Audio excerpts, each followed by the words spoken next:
Hello friends, welcome to commerce tech. आज हम बात करने वाले हैं आपसे 44 ABA से लेकर 44 ABE तक के क्लॉज के बारे में। ये जो क्लॉज यूज़ होते हैं वो होते हैं ऑडिट टाइम पे। ठीक है, जब आप ऑडिट करते हैं तो आपको फॉर्म 3CB 3CD भरते समय इनमें से किसी एक क्लॉज को चूज़ करना पड़ता है।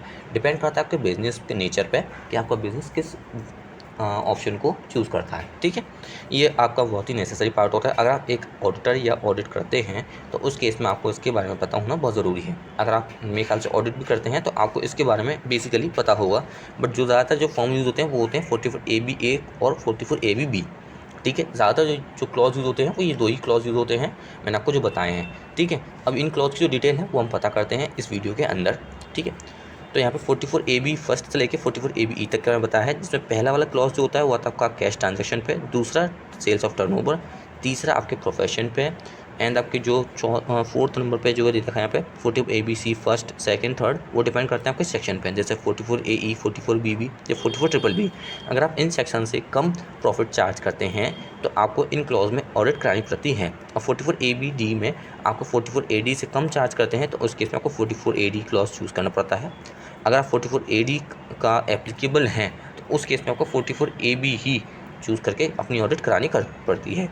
ठीक है, और अगर आपको कहीं एनी अदर ऑडिट लॉ आता है, आपका मतलब कहीं और किसी और लॉ के तहत आपको ऑडिट करनी पड़ रही है, तो आपको इन सबसे लास्ट वाला ऑप्शन थर्ड प्रोविज़न वाला चूज़ करना पड़ता है। बात करते हैं क्लॉज 44 AB फर्स्ट के बारे में। ये डिपेंड करता है आपका कैश रिसीट और कैश पेमेंट पे। ठीक है, डिपेंड करता है आपके ट्रांजेक्शन लिमिट पे। अगर आप 5% से ज़्यादा का ट्रांजैक्शन करते हैं कैश में अपने किस सेल्स ऑफ टर्नओवर से, तो आपकी लिमिट जो है 1 करोड़ रहती है। और आप नीचे करते हैं उससे तो आपकी ऑडिट लिमिट 10 करोड़ रहती है। ठीक है, अगर आप 10 करोड़ से ऊपर करते हैं और 5% से कम है तो उस केस में आप 44 AB फर्स्ट, यहाँ पे आप ये वाला जो ऑप्शन है या क्लॉज है यहाँ पे आप उसे चूज़ करेंगे। ठीक है, आपका 5% से कम और 10 करोड़ से ऊपर टर्नओवर है तो उस केस में आपको यहाँ पे लेना है। ठीक है, इस क्लॉज को। अगर ज़्यादा है तो उसके लिए आपको 44 AB सेकंड का क्लॉज यूज़ करेंगे, जिसके बारे में भी हम बात करेंगे। ठीक है, तो ये आपको बता दिया। अब यहाँ पे डिपेंड करता है टोटल सेल्स और टर्नओवर। इसमें आपका अगर 5% से ज़्यादा है कैश ले रखा है आपने, ठीक है, ट्रांजेक्शन हो रखा है, तो उस केस में आपकी ऑडिट लिमिट 1% होती है और आपको जो है ऑडिट 44 AB सेकंड के रूल के तहत ही यहाँ पे आपको करानी पड़ती है। ठीक है, 44 ABA के ये दो ही नियम हैं जिसमें थोड़ा सा कन्फ्यूज़न भी रहता है, बट अगर आप इसे ध्यान से पढ़ेंगे तो आप इसे जल्दी से समझ के कर सकते हैं। ठीक है, इनमें बेसिकली आपको कोई गलती नहीं करनी होगी, नहीं तो आपको दिक्कत होगी आगे जाके। ठीक है, तो आपको मैंने दोनों के बारे में बता दिया है, 5% से नीचे भी और 5% से ऊपर भी। 5% से ऊपर है तो 1 करोड़ लिमिट है, 5% से नीचे है कैश ट्रांजैक्शन तो आपकी ऑडिट लिमिट 10 करोड़ है। ठीक है, अब बात करते हैं नेक्स्ट 44 AB के बी के क्लॉज के बारे में। आखिर 44 ABB के क्लॉज में क्या दे रखा है, ये आपका डिपेंड करता है प्रोफेशन पे। ठीक है, ये जो आपका प्रोफेशन, आपका मान लो आप किसी बिज़नेस की जगह प्रोफेशन करते हैं तो उस केस में आपको इस क्लॉज को यूज़ करना पड़ता है। 44 ABB को आपको यहाँ पे लेना पड़ता है, जिसकी बेसिकली लिमिट जो ग्रॉस रिसीट की लिमिट है 50 लाख है, वो बढ़ा के 70 लिमिट बढ़ाकर 1 करोड़ कर दी गई है। जो पहले 50 लाख थी लिमिट, अब उसकी 1 करोड़ जो है लिमिट कर दी गई है। ये जो लिमिट है आपकी जनवरी 2022 से लिमिट अपडेट कर दी गई है। इससे पहले 50 लाख थी बट उसके बाद से वैसे 1 करोड़ कर दिया गया है। ठीक है, तो अब आपका जो नेक्स्ट जो क्लॉज है उसके बारे में बात करते हैं 44 ABC के बारे में। 44 ABC का फर्स्ट जो क्लॉज होता है डिपेंड करता है 44 AE पे। अगर आप 44 AE में डिक्लेयर इनकम से कम इनकम चार्ज करते हैं तो उसमें आपको 44 ABC का क्लॉज चूज़ करना पड़ता है, फर्स्ट वाला। ठीक है, अपनी ऑडिट के लिए 44 ABC का जो 44 AE वो क्या चीज़ है वो मैं आपको बताता हूँ। ये डिपेंड करता है आपके ट्रांसपोर्टेशन ऑफ गुड्स पे, लीजिंग ऑफ गुड्स कैरेज या फिर हायरिंग ऑफ गुड्स कैरेज।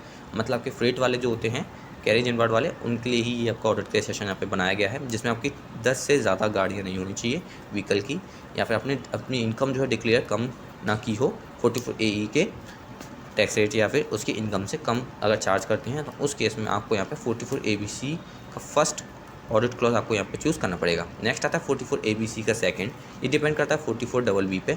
अगर आप 44 BB सेक्शन के अंदर कम इनकम चार्ज करते हैं, उसके सेक्शन से कम इनकम चार्ज करते हैं तो आपको 44 ABC का सेकंड क्लॉज यहाँ पे चूज़ करना पड़ेगा। ये बेसिकली NRI वाले के लिए होता है और साथ ही साथ जो व्यक्ति बिजनेस करता है मिनरल सर्च का उसके लिए भी है। और अगर आप अपनी इनकम इनके 44 BB से कम डिक्लेयर करते हैं तो उस केस में आपको ये वाला ऑडिट क्लॉज आपको चूज़ करना पड़ेगा। ठीक है, तो 44 BB क्या है उसका मैं आपको यहाँ पर बता ही दिया है। NRI वालों के लिए है first of all, and then depend करता है आपके प्रोडक्शन जो आपका वर्क है मिनरल्स ऑयल्स या ऐसी कोई किसी भी चीज़ का वर्क है तो उसके लिए आपको 44 ABC सेकंड का क्लॉज यहाँ पे आपको चूज़ करना पड़ेगा। नेक्स्ट क्लॉज जो आता है वो आता है आपको 44 ABC का थर्ड, ठीक है, वो आपका डिपेंड करता है 44 ट्रिपल बी पे। अगर आप 44 ट्रिपल बी सेक्शन के अंदर जो दिया हुआ प्रॉफिट है उससे आप कम चार्ज करते हैं तो उस केस में आपको ये वाला ऑप्शन चूज़ करना पड़ता है। ये बेसिकली डिपेंड करता है आपका फॉरेनर कंपनी या फिर ऐसे बिजनेस जो इंगेज होते हैं टर्की पावर प्रोजेक्ट्स है उनको लेकर, ठीक है। अगर आप अपना प्रॉफिट जो भी है 44 ट्रिपल बी से कम चार्ज करते हैं तो आपको ऑडिट क्लॉज यहाँ पे वाला चूज़ करना ही पड़ेगा इसके साथ साथ, ठीक है। ये इसमें सिविल कंस्ट्रक्शन, बिजनेस इलेक्शन या प्लांट ऑफ मशीनरी किसी भी तरह का यहाँ पर आपका वर्क हो सकता है, बट डिपेंड करता है आपका ये सेंट्रल गवर्नमेंट द्वारा अप्रूव हो, ठीक है। तो यहाँ पे आपको इससे 44 ABC ट्रिपल आई या थर्ड क्लॉज के बारे में आपको बता दिया डिटेल से। अगर आपको कोई भी डाउट आता है तो आप हमें कमेंट कर सकते हैं, ठीक है। हम बात करते हैं नेक्स्ट क्लॉज के बारे में 44 ABD। ये डिपेंड करता है 44 ADA पे। 44 ADA से अगर आप कम इनकम चार्ज करते हैं तो आपको यहाँ पे 44 AD क्लॉज यहाँ पे चूज़ करना पड़ेगा। 44 AD की जो लिमिट है वो 8% है, किसके 5% ऑफ आपकी रिसीप्ट की। ये बेसिकली प्रोफेशनल्स के लिए होती है, like as doctor, engineers, lawyers और ETC, ठीक है। तो आपके जो भी प्रोफेशंस हैं या प्रोफेशनल्स हैं वही इस ऑडिट क्लॉज को यूज़ करते हैं, जैसे 44 ABD कहते हैं, ठीक है। और आपको यहाँ पे 8% टैक्स रेट आपको मिनिमम यहाँ पे दे रखा है ऑन 50% ऑफ योर रिसीप्ट्स पे। अगर आप 8% से कम चार्ज करते हैं तो उस केस में आपको 44 ABD का ऑडिट क्लॉज यहाँ पे आपको यूज़ करना पड़ेगा। बहुत से लोग अपनी आईटर 44 AD में भी अपनी आईटर जो है 44 AD क्लॉज के हिसाब से भी अपनी फाइल करते हैं, ठीक है। अब नेक्स्ट जो क्लॉज है हमारा वो है 44 ABE। ये डिपेंड करता है 44 AD4। अगर आप 44 AD4 के लिए एप्लीकेबल हैं तो आप इस क्लॉज को चूज़ करेंगे, ठीक है। ये डिपेंड करता है आप इंडिविजुअल HUF फर्म होनी चाहिए, ना कि आप LLP, ठीक है। और आपने जो इसका जो प्रॉफिट है वो डीम प्रॉफिट जो है वो 8 to 6% होना चाहिए आपका, ठीक है। 8 to 6% से डाउन रहता है तो आप इसमें देख सकते हैं, ठीक है। मतलब इस क्लॉज को आप चूज़ कर सकते हैं। जो प्रॉफिट रेशियो बनाया गया है, प्रॉफिट बनाया गया है इनकम का, वो 8 to 6% है। अगर इसने आपने नेक्स्ट 5 ईयर्स में आपने 44 AD4 का क्लॉज चूज़ ना किया हो तभी आप, अगर आपने चूज़ किया है तो उस केस में भी आप इसको 44 AB को क्लॉज को चूज़ कर सकते हैं, ठीक है, ले सकते हैं, तभी आप इसके लिए एलिजिबल हैं। अगर नहीं लिया है तो आप इसके लिए एलिजिबल नहीं हैं, आप बाकी के सभी क्लॉज को यूज़ कर सकते हैं। अगर आपकी ऑडिट किसी और लॉ या किसी और प्रोसेस में भी होती है तो उसके लिए आप इस वाले को चूज़ करेंगे, ठीक है।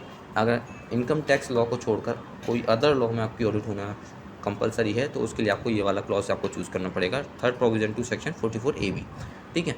आशा करता हूँ आपको मेरी वीडियो पसंद आई होगी। अगर इसमें कोई भी डाउट या कुछ भी रहा हो तो आप मुझे कमेंट कर सकते हैं ताकि उसको मैं बाद में कवर कर सकूँ, ठीक है। कोई भी डाउट रहा तो आप मुझे कमेंट कर सकते हैं। So thank you very much for watching my video and we will meet soon our new videos.